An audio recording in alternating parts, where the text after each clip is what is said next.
Salut à tous et bienvenue sur House of Marvel. Aujourd'hui, on va parler de la rumeur selon laquelle la fin d'Eternals sera reliée à la découverte de l'adamantium, le métal dont est fait Wolverine.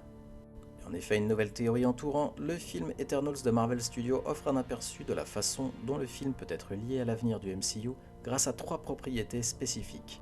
Eternals, sorti en novembre 2021, a raconté l'histoire assez autonome des Eternals et de leur bataille contre les Déviants et les Célestes. Le film, se déroulant en grande partie dans un passé fictif et non lié au MCU plus large de nos jours, beaucoup se demandaient comment le film finirait par être relié à la saga du multiverse du MCU. Malheureusement pour Marvel Studios et Chloé Zhao, réalisatrice d'Eternals, le film est devenu le premier film MCU mal noté sur Rotten Tomatoes, en raison de cet accueil terne et d'un manque notable de nouvelles concernant le futur film Eternals pour Marvel. Les questions sur sa place dans le MCU ont commencé à fleurir. Cependant, une nouvelle théorie récente relie le film à trois futures propriétés MCU à travers les Célestes. On en parle tout de suite, c'est parti. Et cette théorie découle de Tiamut, le Céleste qui était censé naître de la Terre à la fin d'Eternals, souvenez-vous. Comme certains membres de l'équipe s'étaient attachés à la Terre, à ses habitants et à son mode de vie, ils ont décidé d'arrêter la naissance du Céleste, ce qui a conduit Cersei à transformer le corps naissant de Tiamut en une substance cristallisée inconnue.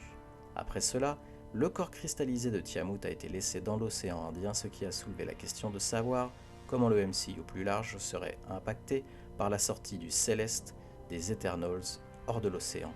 Cette nouvelle théorie cependant répond à cette question. Dans l'univers Marvel Comics, il existe deux principaux types de métaux extraordinaires, le vibranium et l'adamantium. Le premier est très présent dans le MCU à travers les films Captain America et Black Panther.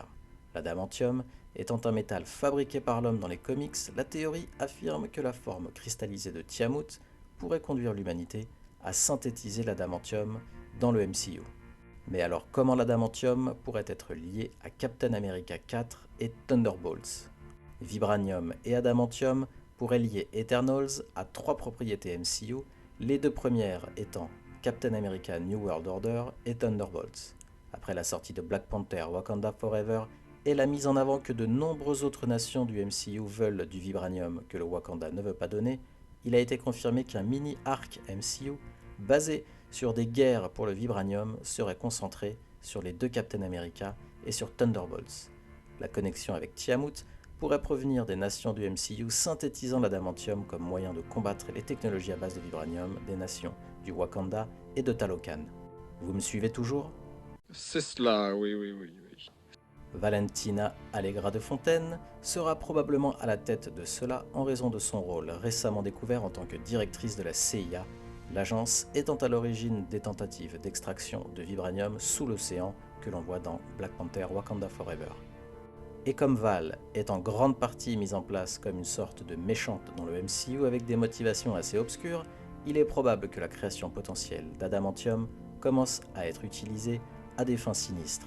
Cela serait lié à Captain America 4 par le fait que Sam est un allié du Wakanda, tentant probablement d'arrêter les contacts potentiels de Val, comme le leader ou Thunderbolt Ross, qui ont été confirmés pour le film. Thunderbolt devrait également inclure Val parmi les membres de l'équipe. Cependant, le film pourrait s'inspirer d'un film récent comme The Suicide Squad de James Gunn et faire jouer Val comme le personnage semblable à Amanda Waller qui ordonne à l'équipe d'accomplir des actes indésirables tels que l'utilisation d'adamantium pour voler du vibranium et attaquer le Wakanda ou Talokan par exemple. Et cela conduirait probablement l'équipe à se retourner contre elle, Bucky étant également un ami de la nation du Wakanda. Il convient aussi de noter que ce ne sont que des spéculations, mais cela aurait du sens compte tenu de ce que l'on sait du MCU. L'autre bonne nouvelle est que l'adamantium met en place le Wolverine du MCU. On peut dire que cette idée que Tiamut serait le catalyseur d'adamantium dans le MCU mettrait en place n'importe quel film Wolverine possible. Comme on le sait dans les films X-Men de la Fox et Marvel Comics, le squelette de Wolverine est en adamantium, ce qui rendait ses os incassables et lui donnait ses griffes emblématiques. Si l'adamantium fait partie maintenant du MCU, grâce à cette théorie, Val pourrait également faire partie du programme Weapon X, qui était responsable du squelette de Wolverine dans les comics. Ce ne serait pas la première fois que le MCU change les scénarios des comics, et cela mettrait en place des intrigues très logiques pour l'avenir. Par contre, on se rappelle tous que dans She-Hulk, une news parle d'un homme qui se bat dans un bar avec des griffes en métal. Donc, comment est-ce possible si l'adamantium n'a pas encore été découvert? Merci de nous le dire en commentaire et merci d'avoir regardé cette vidéo. Si elle vous a plu, merci de la liker et de nous donner votre avis en commentaire, on lit, on like et on répond à tout. Et aussi pour ne pas louper nos prochaines vidéos, abonnez-vous, à la prochaine sur House of Marvel.